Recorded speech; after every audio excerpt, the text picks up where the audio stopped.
Open our ears, O Lord, to hear your word and know your voice. Speak to our hearts and strengthen our wills, that we may serve you today and always. Amen. Amen.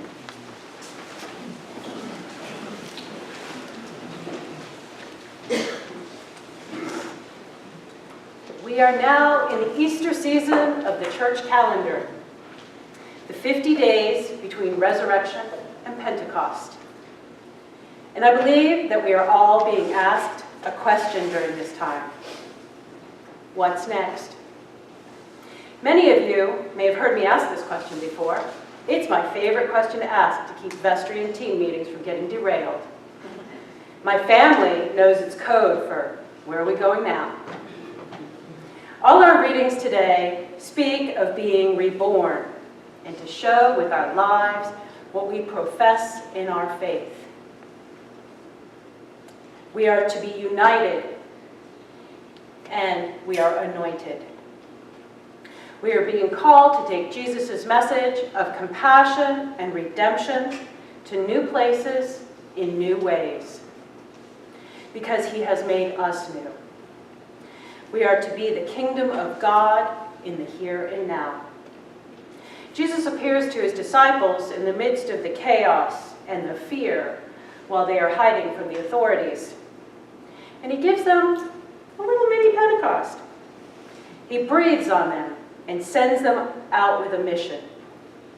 And he gives this mission to perfectly imperfect people. Peter, who denied him. Thomas, who doubted him. And James and John and Mary and the rest, who struggled to understand the parables. But they are Christ's friends. Perfectly imperfect people who hid in fear, but who were shaped and molded by their years with him into something new. They are not fishermen and tax collectors anymore. They are the men and women who would answer the call to take the gospel to the far reaches of the known world. And aren't we all just that perfectly imperfect? And don't we all have something that God is calling us to? To answer this call, we have to step away from the familiar and the comfortable. We have to examine how we come up short and miss the mark. We have to look at how we can be vulnerable and brave all at the same time. We have to accept the forgiveness and grace that Jesus offers us when he stretched out his arms on the cross and said, "It is finished." And we have to sacrifice our own needs and wants for the needs and the wants of each other in a world that is meant to flourish. To do this, we must search deep into our own hearts and lives for the ways that God is calling us to newness. And it takes time. Some 3 years ago, a dear friend tapped me on the shoulder and over pizza and a rather good bottle of red wine, suggested a new path. And in that moment, the world opened up bigger than I could have imagined and closed up again in sharp focus as if that was the plan all along. And believe me when I say, this was not the what's next that Mike and I had envisioned. We spent the next month searching for signs that yes, this was the path that God was calling me to. And about a year ago, all of you began that search with me as we discerned my call to the diaconate. Some of you sacrificed Saturday afternoons last summer to help me dive deep into my past experiences in the soup kitchens of Boston and the homeless shelters of White Plains. We examined my present circumstances as a wife and mother, and we stripped away the outer layers to my undone and broken places. You challenged my perceptions of me and the church and the world, and I thank you. Since January, This journey has taken me into the classroom at the Diocesan School of Ministry, where, with fellow postulants, I'm getting the academic education I will need in my new role.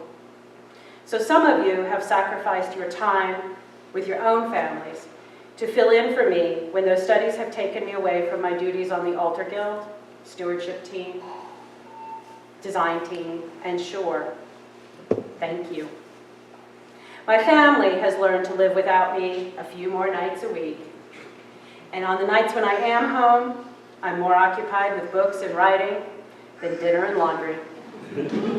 Sorry, honey, and thank you.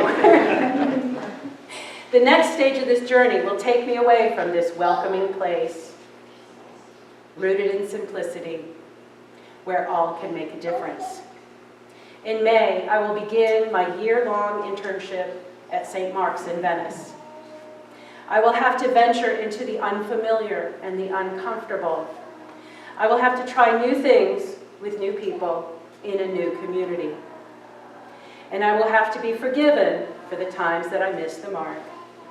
And in doing so, I will be made new by God's grace, formed into the deacon that He's been calling me to be for longer than I think I ever realized. And while I'm gone, life will continue here. You too will be made new by new people, new ideas, new ways of being Christ in the world. Because God is calling us all to be His hands and feet and eyes and voice in the world. So this is not goodbye. This is thank you and see you soon. And as I venture forth into my what's next, I pray that all of you will be searching for yours. So what's next, St. Margaret's? Amen.